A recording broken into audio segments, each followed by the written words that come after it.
team that showed multiple styles. When they were in matchups they felt disadvantaged in, they could go for very volatile, lots of range marksmen in top, mid, jungle, bot lane. They were doing everything to try and get early advantages in snowball. But as it got later and later, they got more confident in their team fighting. They went from more scaling teamfight oriented picks, but they do have that kind of dichotomy where they can go either way, which I think G2 is a team that obviously can do that as well.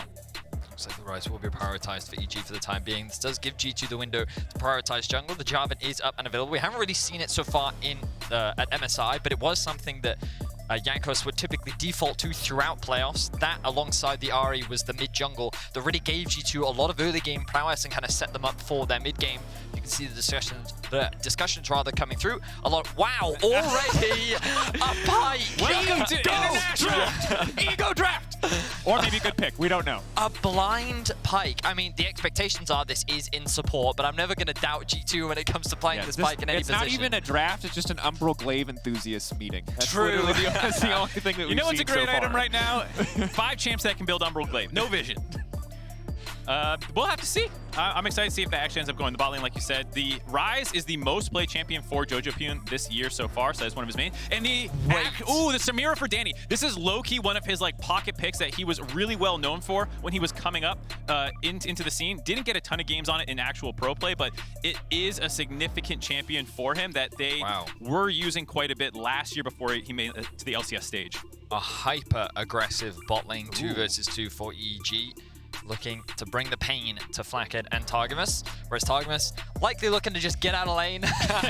Most likely. His eyes will be on Jojo in the early game, and he will have to be cautious of those support roams. But the Zeri response from Flakked is quite interesting. We have seen repeated nerfs thrown towards the champion. My expectations were that this champion was just going to fall out of pro play. Of course, she does have a few more crit modifiers now, so I'll keep an eye on what build Flakked decides to go for as we move into the second phase of bans. It's definitely still an ego pick a little bit, in the sense that if you've watched Danny throughout the playoffs, as you were saying, not the greatest laning performance, and so you can think you can get away with the Zeri pick through the early phase, and then the late game is still largely good for the champion, but it's the early phase that has continually been hit more and more. And it's good to highlight the early phase because Pyke, especially in this matchup, is a feast or famine champion. You hit the hook level 1 with Hail of Blades, you win the lane outright, he gets to roam, he gets to do so much, but if you fall behind in this lane phase, it can get very difficult. The wind wall or the blade wall in the case of Samira, very good against Pyke in general, makes it very hard for Pyke to really do anything effective in the laning phase. That said, as we look ahead in the draft, Ornn, GP, the safe, stable top laners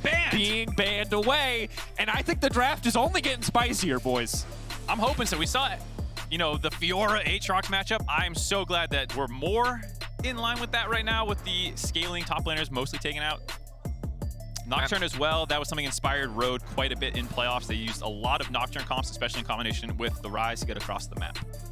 I think it's interesting that both teams have removed some of the safe blind options, with Ornn being removed, Gangplank.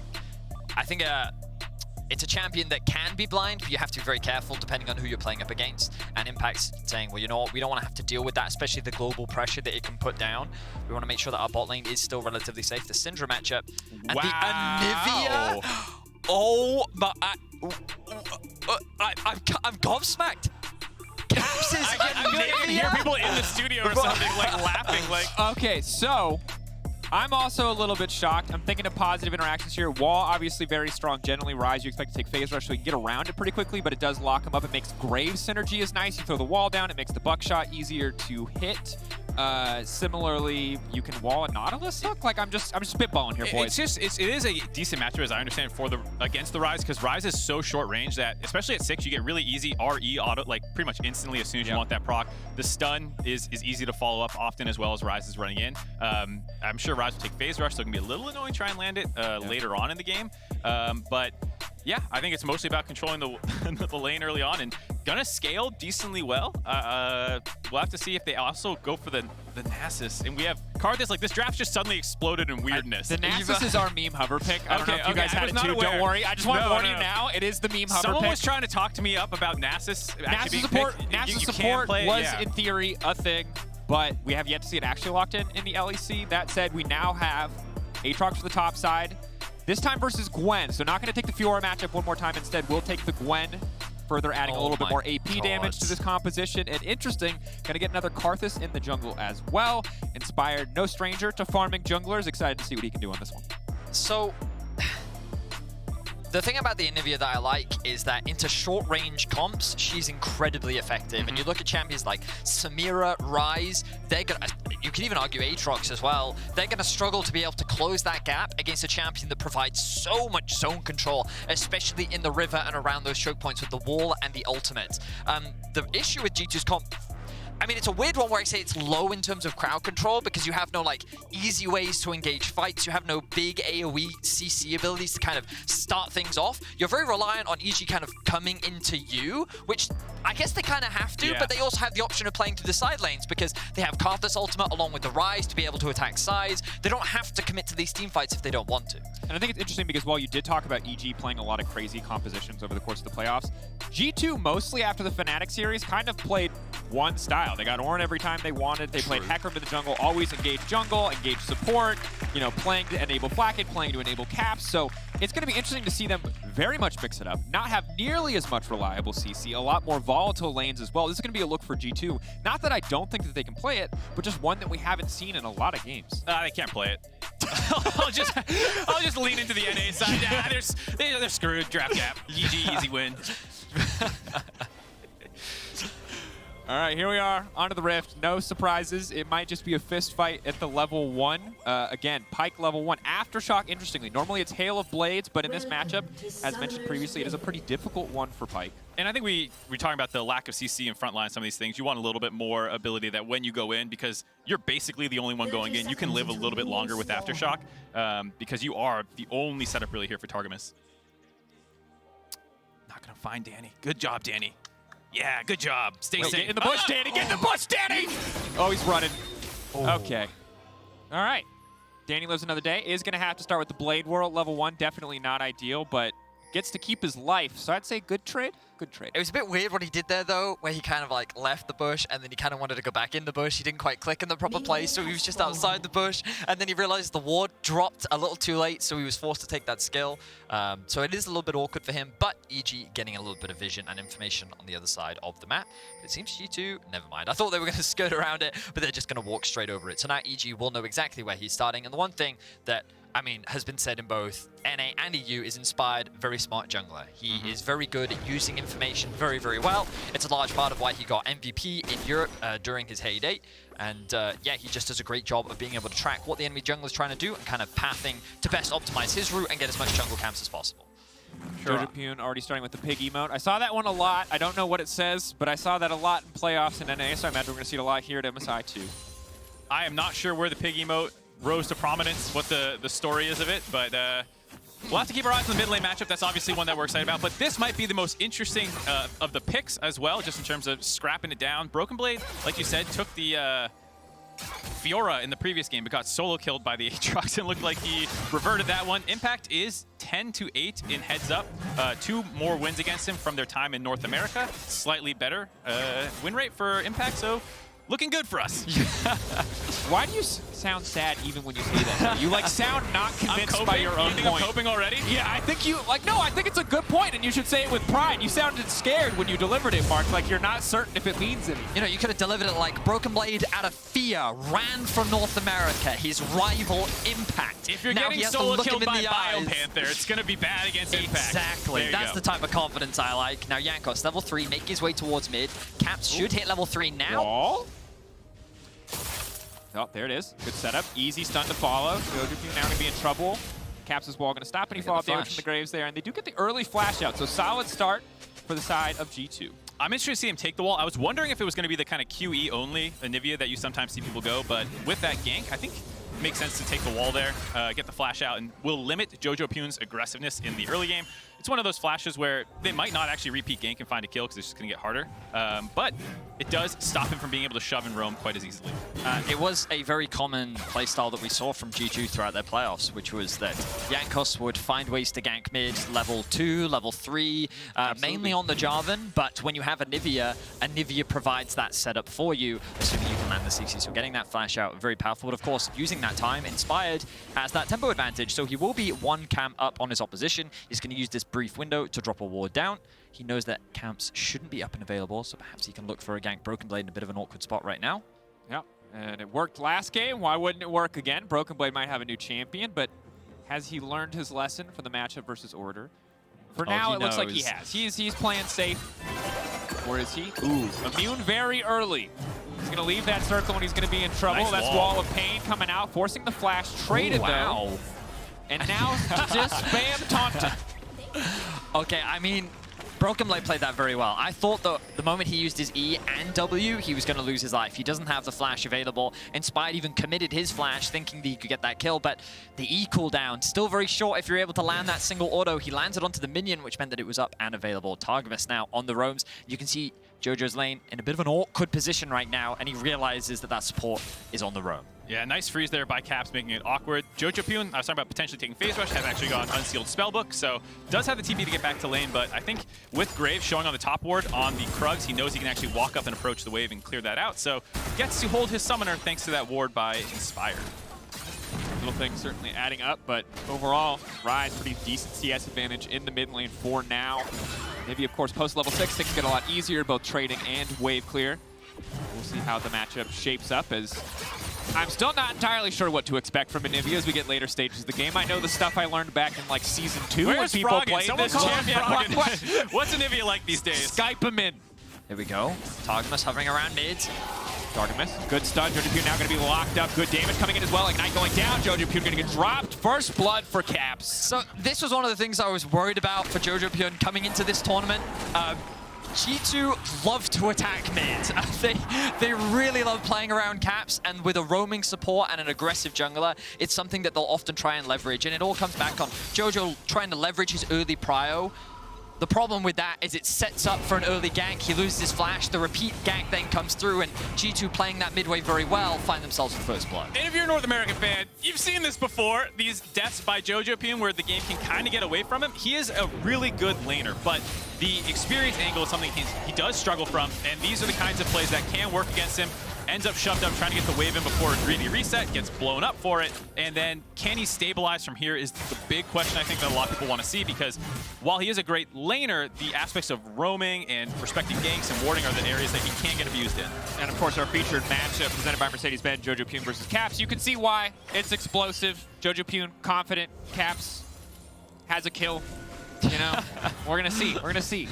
And I think it's important to recognize that Jojo's still doing very well in terms of farm, his experience. He is down a level, but once he catches this next wave, he should be able to get 6. And I think that for him, the most important thing is that he recognizes this is mainly a farming. I mean, it's a bit of a weird thing because the expectations were that EG would actually be hyper-aggressive, look to try and set up dives towards the bot lane. When you're running Samira Nautilus, you really want to try and leverage the early strength that this duo in particular has. And then you throw a Karthus in there who's a lot more about scaling, a little bit more about buying time, but let's see if Jojo can actually get unlocked from the mid lane, see if he can look to try and set up these plays towards the bot side of the map, maybe try and punish Flakked in these early levels. And level 6, of course, something we have to watch out for, because even with Aftershock, Pyke is still also considered relatively squishy. Jojopyun, pretty even trade there overall, but Caps with control of the wave for now. Again, though, level 6 we have to keep an eye on. The ulti coming in from the Karthus, as well as both Samira and Nautilus ult, could be a huge catalyst for playmaking. So this is the difficult part of the laning phase that I was kind of talking about in draft, where the Anivia unlocks the kind of RE combo, and it just is very hard to win a trade when that's an easy trading pattern for the Anivia side. The level 6 is the copium angle for EG here. Once the bot lane hits their 6, you get those dives off. You have the Karthus ult coming on top, Ryze teleporting down there maybe. But it is something that I think a lot of North American teams are not comfortable playing against is Pyke and knowing those windows. I think so far Targamas has done a good job of getting out of the lane, into the mid lane without really leaving Flakked to get punished. Just going in. Smoke screen goes down, proccing the red buff as well, forcing an early flash out from Impact. No ulti available either. Are they going to go for the dive here? Ooh, debating, but do not want to overcommit. Nice footwork there for Impact to stay alive. Easily would have been killed if he took either the needlework from Broken Blade or the buckshot. You're completely right, Mark. I think that if Broken Blade had actually landed and one more auto attack, that would have been a kill, but he couldn't quite get in range, which means that he couldn't get that reset on his ultimate. Meanwhile, Jojopyun getting forced out of the mid lane matchup once again. Caps really leveraging this matchup, and we haven't seen it for a while. Makes sense why it is a good matchup for the Anivia, and Caps doing everything in his power to punish. Inspired now hovering around the bot side of the map. They know the blue is up. I imagine G2 will just concede this for the time being as they continue to accrue advantages elsewhere on the map. Very respectful out of G2, knowing that this is going to be going down, that it's not just going to be Inspired there, that there's other people backing them up. And this is one of the areas that EG got a lot of leads in North American playoffs, was teams would opt into a lot of fights. And EG just played them better. It wasn't necessarily like they were giga-braining everyone in playoffs. They sacked a lot of dragons, picked a lot of fights, went to weak side, and that was where they beat teams. And here, G2 respecting that kind of window where it felt like a lot of teams would have opted into a fight there, and EG would win it. Yeah, good to not take those risks. We've seen, as you highlighted, so many of those fights go in EG's favor. A lot of those TPs coming in, the Oran Horns from downtown. This time around, it's going to be a little bit different. However, Caps is choosing the wall to get a bit of vision. Of course, the Scuttle Crab was taken earlier by Jankos, so they know for sure that this is happening. Forward in the pit as well. Broken Blade on the flank. Early cards assault obviously could get canceled mid-fight, so might as well just throw down the damage early, but not too much effect yet. Fire going to try to clear this one. It looks like they might go for the 50-50, but the Herald is resetting, and Vulcan now going to be in trouble. Targamas finding the kill. Meanwhile, on the top side, Broken Blade not immune enough. EG firing back. Herald still standing. Nico stepping forward. End of the line drops. Caps just zoning away. They have no way to get past the Anivia ult at this point in the fight. Impact can maybe fish for a flank here, but G2 just brute forcing down this Herald. And this is exactly what we were talking about, the zone control from Caps, but Impact on the flank. For a little bit more. Targamas going wide on the hook, has to dash away from the Infernal Chains. It looks like... I think Jankos got that. Yeah, Inspired isn't taking it, so... G2 got it. Now it's Herald defense duty from the side of EG, but that's a great wall. Jojopyun against the wall. Now they're moving in. It's a big, massive fight. Are they going to be able to make it out? Jankos flashing over the wall. One more kill picked up. Jojopyun going down. Jankos dashing away. Flakked leaping over the wall to secure the Herald. All things considered, incredibly good for the side of G2. G2 come out clean from that, able to trade 1-for-1 at the beginning. You would think that with your top laner dying for support, it would be a big advantage for EG, but Vulcan being the primary form of engagement, that they had no way to re-enable that fight. Hold on. Targamas should be dead. Flash out, no. Gets the stun on the way out, forced to use the flash as well as the Phantom Undertow. Does make it out to safety. Cheeky play there from EG, but you could see it was a very awkward fight for EG. Of course, both teams trading picks initially, attacking the flank. It's a very common strategy when you're being flanked by 1 or 2 people. Just attack that flank instead because you can create that numbers advantage. And the fight starts off pretty even, but when you lose Vulcan, you also lose a lot of your utility and engage tools. And then when you're playing against this Anivia, you can see how much zone control she has and how difficult it becomes for this relatively short-range comp to actually get involved and do anything. Yeah, I mean, it was a nice realm warp by Jojo to find the pick on Broken Blade, but without that, you then have no way to get on top of them again. And G2's zone control was really clean, and then the re-engage just better executed by G2 to find that second cleanup kill, and then to snipe the Rift Herald as well on the pickup. They got everything they wanted. Icing on the cake, absolutely. I think those fights are going to get harder in the future if both teams can even out the gold, as Inspired now finally has that first item on the Karthus. The ult is going to be a little bit more threatening, but again, the big pick that I think we're going to keep coming back to is the Anivia, because the amount of zone control is just so difficult to play against, whether it is the ulti or the wall. We've seen it be so effective in this game when, frankly, I didn't even think this pick would exist in Pro until Froggen came back to pro play, or a buff came through, or a rework, because when you think of control mages, you think of Azir, you think of Victor. She's like 9th on the list of control mages you think of, but in this context, she's incredibly powerful. Yeah, I went back through her patch history to see if there were any buffs. No. Her last change was in 11.20, and she had a base voice lines have been remastered to sound clearer. You know, that actually makes a lot of sense. I could see playing the game with the old voice lines, it would get tilted, and Caps couldn't make any of these right plays, but now the voice lines are better. There you go. Yeah. That was the change that they needed. That happened over a year ago. In any case, EG now standing up towards the top side of the map. And I want to reiterate that even though EG find themselves at a slight deficit right now, they do still have very clear win conditions in the form of Inspired. And when I was watching EG's games, a lot of their successes did come from their team fights later on. So I still have my eyes on players like Danny, on Inspired, and how these later team fights will actually play out. It will be interesting to watch, of course, as we now see Impact and Broken Blade. A bit of a fist fight here on the bottom side. Ignite ticking already. Impact with a clean sidestep, but not nearly enough healing to make his way out of that one. Clean pick from the side of G2. Of course, the roaming Anivia coming in, collapsing into the bot lane, finding that kill in the side lane, you know, exerting her pressure over the Ryze, as expected.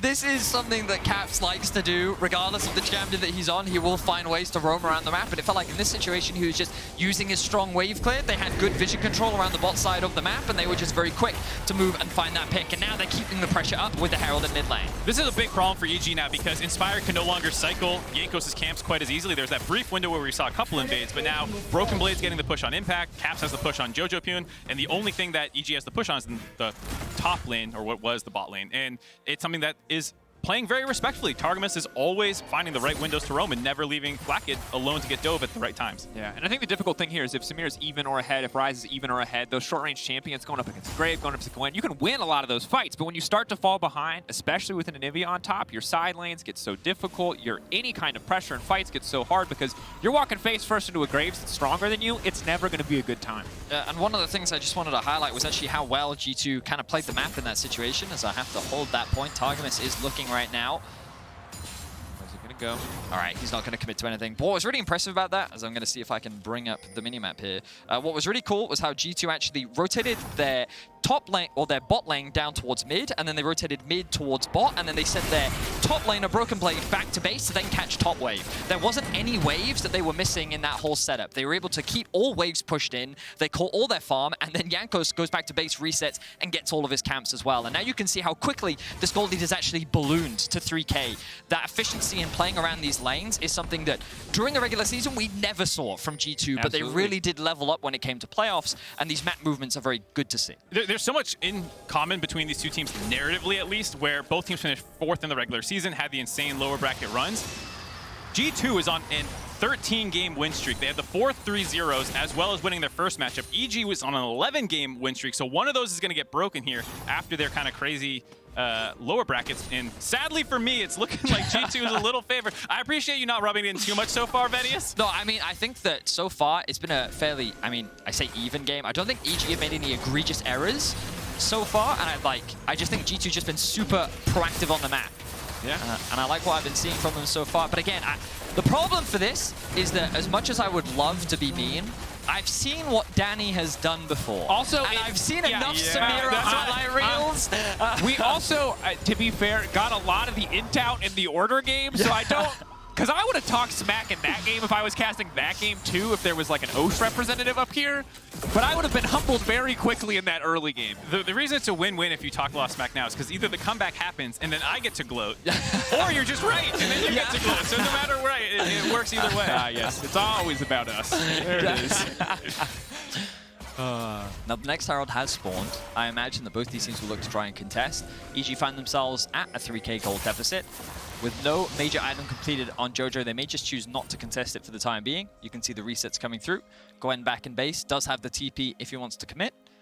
But G2 for now, just kind of holding, catching that top wave, holding around mid, will look to push that in and then control the top side river. And this is something that EG did a lot in playoffs. Like I said, they would sack objectives when they didn't feel like they could really contest them, and they would funnel gold effectively into Danny. But with the shift in the meta, they're not necessarily the same champions. Like Samira does have insane late game team fight pop-off potential, but it's a little less, it's more all in and more dependent on your enemies making a big mistake or your team setting you up very well because you are so much shorter range, whereas a lot of the times Zeri and, like I said, Tristana and Jinx all had this kind of like ability to kite you out very effectively and then go in after you've kind of blown your stuff, whereas Samira goes in, and either it works or it doesn't. You pop your ult, you build it up, and you're like, I hope you're all dead by the end of this. Yeah, relatively short range, doesn't really get to poke, doesn't really get to contribute a lot. When she does go in, if it is a good engage, it can be insanely effective. And, you know, nice little mechanical plays there from Danny as Targamas still continues to fish, but for now, it looks like they're not going to really fight or contest for this second Herald. Inspired getting this one for free. So at least a little bit of positive news for EG. They are currently still forced into their tower here in the mid lane, and it does mean giving up the Drake, but they can use that to at least knock down one more tower. I think overall, EG is not going to be too upset about that trade. Yeah. I think it's one of those situations where G2 kind of looked at the map in its entirety and said, well, okay, we could contest this Herald and we could take that, low health mid-tier 1. Maybe we use it to take the tier 1 and top lane. In terms of the map advantages, it doesn't really gain them a lot, whereas the Drake, in terms of as the game progresses, will offer a lot more value. So choosing to make that trade, but EG's also happy because, hey, maybe we can now break that mid tower down and actually regain some map control. Yeah, and I think the other angle for G2 is we haven't seen EG have pressure recently, and so it might be hard to find a window to even use that Rift Herald after you pick it up, whereas the Dragon is 1, more immediate power, and 2, that kind of late game insurance policy where you're starting to stack these up now, should EG manage to stall the game out. A lot of ifs, difficult situation, and we'll see where this Herald goes for now. Is right now G2 slowly pushing their Vision Vine forward, starting to contest little things like the Raptor camp, but a lot more resources set up on the top side of the map. EG could look to respond on the bottom side, should be an easy turret take, maybe even without the Herald with Vulcan and Danny on the way, but the wave not too massive. Going for the dive here, high risk decision, but I think they want it. They're feeling it. Broken Blade dashing backwards. It's going to get knocked up. Should be easy fall up there coming in from the Samira passive. He does get knocked down. The tower will now fall as well. Alrighty, there you go. EG on the map playing to the weak side away from the Anivia. Down, find the kill onto Broken Blade, looking good. I was laughing at the Inspired all just coming in right at the very beginning. Karthus, I was about to say, not a great game for first strike Karthus. We haven't found that many opportunities to use ult. I wonder if he's just going to use it for gold soon. And then he starts that dive off with it. But it did force out the Broken Blade's miss there so that the immune was gone by the time the actual CC came in. That was actually pretty big for pulling that dive off. It certainly was. And now the blue buff being contested. Inspired recognizes, okay, I may have overstayed here just a little bit. Caps is gonna pick that one up. I believe that's his first blue buff of the game, and any person that has played Anivia knows how much they value this blue buff. It makes the champion so much stronger. Mana becomes significantly less of an issue, and the map continues to open up. Props to EG, they've been able to close the goal gap just a little bit. 2.5k is the difference now, as G2 look to try and set up on this mid-tier 1. Targamas on the flank. Waiting off to the side there. But at this point, doesn't really have to push for anything. Even just going into stealth threatens enough. Obviously, if EG overcommit even for a moment, they could find a wall right behind them and no way out. Certainly very difficult for a lot of the members of their team. Luckily, their carries have flash up, but EG just not able to find that footing to force any kind of fight yet. It does feel like it'll probably be slow for the next 2 minutes while we wait for the Dragon to come up, which will be then approaching soul point for G2. There's also less things to trade now with all of the side outers down for EG. We'll see if they want to use that Rift Herald mid, of course, to try and break that. But with how much control the Anivia brings, it does feel very difficult to find that window. So it's probably just a big Dragon fight coming up.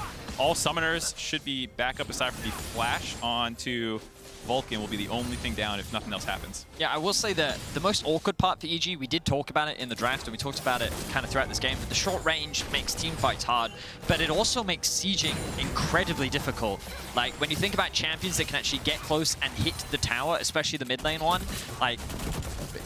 No, It's Anivia. Like, Anivia's going to stand there. She's going to one-shot your wave. Maybe even if they're Baron minions. And, like, if you try to dive, you have to full commit to the dive to stop her from doing that. What's funny is we were talking to one of the designers on Diveforia about what makes a good competitive meta, and we were joking about, you know, like, oh, Ziggs and whatnot. And we forgot about Anivia stalling the games out, those old 40-minute siege games where no one can do anything. Good news is at least G2 are trying to do something. Yes, Maybe the Anivia would permit them to do nothing, but they are trying to get some work done here. EG, though, responding with a Herald in the mid lane.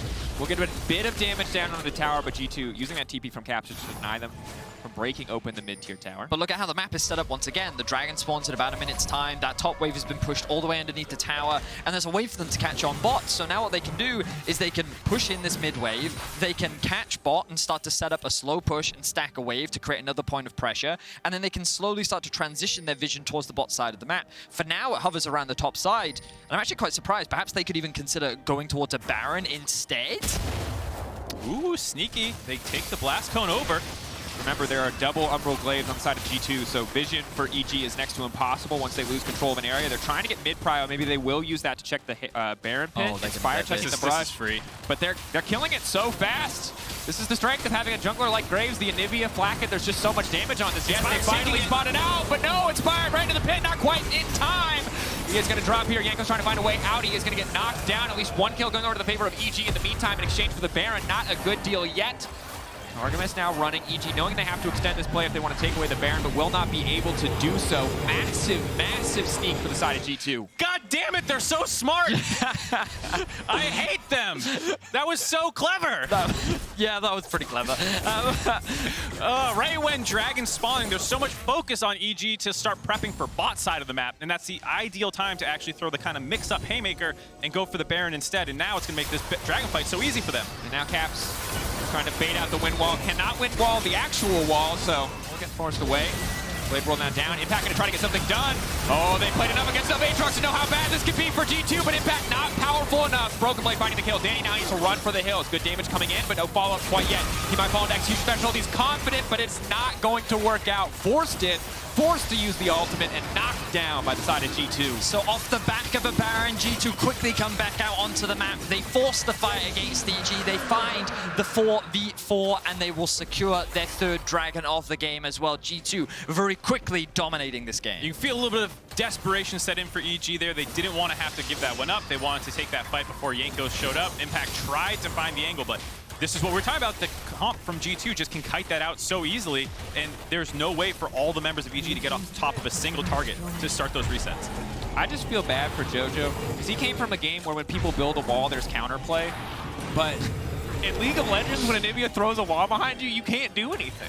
And I just don't think he was ready for this. He's probably never seen this champion since he joined Pro. That was a good Fortnite work. I'll give you that's one of the better Fortnite jokes. There you see just so many cooldowns forced out of EG or Danny defensively that when Impact goes in, Danny can't actually contribute. He's just stuck hitting Broken Blade, who is immune. And finally, by the time that they can start walking in there, Impact's already dead, and then Danny's just like, well, we got to go at some point. That's it. I think in the first ultimate, I think I might have seen him from this entire game, which is not ideal. And we didn't get to talk about it, but to kind of backtrack a little bit, the reason why the Baron was so smart, like, you guys heard me talking about it, right? Like, oh, they pushed in this wave, they set up this wave, these are all the things that they're going to do next. They took advantage of these expectations that you would have with the dragon spawning, and then they subverted them by literally just going behind the Baron and securing it with their very fast clear comp. It's just, really, it's been a very clean game overall from G2, which is funny when you think back to their previous game. I think that is important, and one advantage that G2 do have is that they got to play a game on stage before this, and I unironically get the intel. Make those mistakes, play a little bit overconfident, limit test a little bit, and now that they're coming into this game, knowing it's EUNA, knowing it's a rivalry where obviously if you lose, you will be relentlessly memed for all time, you know, taking it very seriously, playing clean, playing very, very controlled. I appreciate giving me the angle of Copium and how this is just not fair that G2 got to get their int out in the previous game. Not what I said at all. That's what you said, because you also, you might have not realized you said it, but you said SKT, oh, hold on. There it is. In trouble. Vulcan now committing, but the hook takes him into the wall. G2 easy retreat for now. Targamas knocked back over the wall. Briefed a little bit by the team there. Broken Blade caught out, but generally immune to most things. Impact in the meantime, split pushing. Maybe he can break down this Herald. They are going to be Jojopyun ulting in. Targamas off to the side trying to disrupt this. Broken Blade now going forward, looking for a fight anyway. But the rest of his team is barreling down the top side of the map, looking to break open the base. It is just tower for tower, but Impact just continues to hit on the inhibitor. EG kind of coming out on top in this one. This is a great trade for EG. You have the Hull Breaker Aatrox actually getting some work done. I thought I was never going to see any value the rest of this game, but there you go. Impact just perma-splits, is going to be able to grab this inhibitor. He might be in a little trouble getting out, but EG did a good job of also finding the Broken Blade in that situation. It's getting a little scrappy now as teleports are coming in. Doubling down. They collapse on Caps very rapidly. Maybe they can get something done. Caps hoping to find Impact. But no. Nemo's coming in. Yeah, gotta let him know. Jankos also, this is, oh man.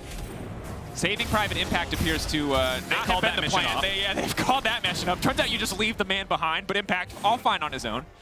Wow. Okay, well, yeah, EG, they did a really good job there of just punishing G2 on the map this time round. They're able to secure themselves a bot inhibitor, they find themselves a pick, and overall they buy themselves a little bit more time. They didn't even lose that top inhib, which I suppose you could look at like, on the one hand, their base is slightly more intact. On the other, that was a lot of potential free farm they could have been securing. I like it in this situation, though, with the dragon spawning in a minute and a half. You do have kind of free push in the bot lane now, and that can give you an angle to get into the river because G2 is still stronger. They're still 6k gold up, and so you're probably not going to brute force your way through them, but this gives you another avenue to reach and contest that dragon. And if G2 get with this kind of lead, get to the pit first, it's going to be, again, impossible to approach the Anivia. But if you are on the side of EG, if you can get set up first into the pit, the fight starts to look a lot better. You've got your own wall, the Wall of Pain, can do a lot of work if they try to push in, especially with double AP threats on the side of EG. So there is a way. However, it is still quite difficult. G2, despite the super minions, seem very committed to pressing their lane advantages. Whew. Nice little chunk out there by Jankos, just dropping his ult before the fight starts. Drops everyone to about 75% HP. Just a quick question. This is a bit of an unfair question, so you can laugh at me. I love it. Let's do it. But you know they did nerf the mana ratio scaling on Ryze in a recent patch. Do you think that affected the tank build that dramatically? Trying to troll me? I'm sure it is not as good for mana stacking, which a lot of the tank items that you build do with Fimbulwinter. Yeah, it's one of those things where like I haven't sat down and done the math right, so I don't know how dramatic it actually is. I mean, depending on math's funny because you can go, oh wow, it was a 33% damage nerf because it dropped from 3% to 2%, so it lost one of the percents that you had. Yeah. But on the other time, it's like, well, maybe in your full combo that's like 50 damage. Yeah, it's one of those things. In any case, the Baron has started off. EG is the one pressuring G2 into making a choice. There we are. Caps walling himself off, maybe expecting a little bit of a gank there as Impact just floats off to the side. can just continue to pressure on the top side. Objective bounties are up, so that tower will be incredibly valuable. It's also nice because the wave is stacking in the bot lane. So G2, who I thought would have pressure and force EG to come into the Dragon Pit, EG actually went cross-map and are forcing G2 to stop them from trading with this Baron. But Anivia is very, very strong when you group up into a pit. So she pushes R. It is going to force out a quick flash there from Inspire. Going to make it that much more difficult because Targamas can just sit in the darkness and hunt for this. In the meantime, they're going to get Infernal Soul on the side of G2. Yeah, I feel really bad for EG here because the position that they are map-wise is really good for them. Impact now in a lot of danger here. Thinking of Flakked, the flash forward, anticipating it. Flakked now healing and trying to rush away. Impact in trouble. He's out of cooldowns. There's nothing left. He had nothing left. He committed everything. He played that about as well as he could. He came very close to getting that kill onto Flakked, but the shield coming through from the shield boat, helping Flakked out immensely. The soul will now be secured. And again, I feel really bad for EG because, again, the map state for them was really good. Wanting to force that Baron was a great choice, but Anivia just makes it so hard. I love this cast because we came in and we're like, we're going to roast everybody. And instead, Vedius just like captain of the pity party the entire time. That's what I'm like, because I feel like that the play was good. I was, I think that the decision was smart. And, we praised G2 for their map movements and their decisions throughout the game. And I was like, well, that decision from EG I think was a really good one. Man, if I was in your shoes, I'd be like, those idiots! Thinking they could do Baron versus Anivia. Keck L. Wow, you're so much better than me. You are. Just. I'm a lot less. I'm more shameless, I guess is what I would say. Yes. But we're not doing so hot this game. G2 are controlling it quite well, I'd say, so I can't talk as much as I'd want to. It is about a 10k gold deficit, more closer to 9k, but who cares? Close enough, and that's an Infernal Soul. You could always dip into the Danny narrative. When Danny. The chips are down. The problem is Samira is sort of that champion who is like, you're getting a montage no matter what you do with Samira. It's just like, is it embarrassing plays montage, or is it like well, he's got one of those for the reel already at the Dragon fight, unfortunately. That wasn't his fault, though. He had to, like, now I'm the copium expert. It wasn't his fault. He had to go in. That was the only play. I'm not insulting. I'm just saying, like, if you're building a highlight reel, that one would be in there. Yeah. But I think it is a really tough position to be in. Talking about the range problems about stopping G2's push from here, there's not really much you can do other than start the fight. And given that it's Soul with Baron on, you're probably more likely to just sack the inhibitors and look for, once some of these buffs come off, once the Baron's down, maybe you can actually pick a fight. But you're going to get triple inhibs. Yep, they're committing on a Broken Blade. Vulcan now has to run away. It is not the fight that they wanted. They will lose this one. They are getting torn to pieces. Impact will search for the honorable 1v1 off to the side. G2 not an honorable team. They beat the hell out of him. He'll come back to life and immediately die again. Gore Drinker's good, but not good enough. Sadly, G2 just too far ahead. Danny will finally go in. He will get one kill back. Jojopyun gets a wall placed behind him, and there's just about no way out as G2 now thirst for the kills. Caps goes gold, and the ace comes out. And round one, and this 4-round matchup between EG and G2 will go in the favor of the LEC representatives. EU greater than NA, Mark. It's permanent, all-time, stamp it. There's no more games to play. It's doomed. There it is. That's the NA pundit I was waiting for. A great start for Europe on day one. 2-0 is what G2 will lead with.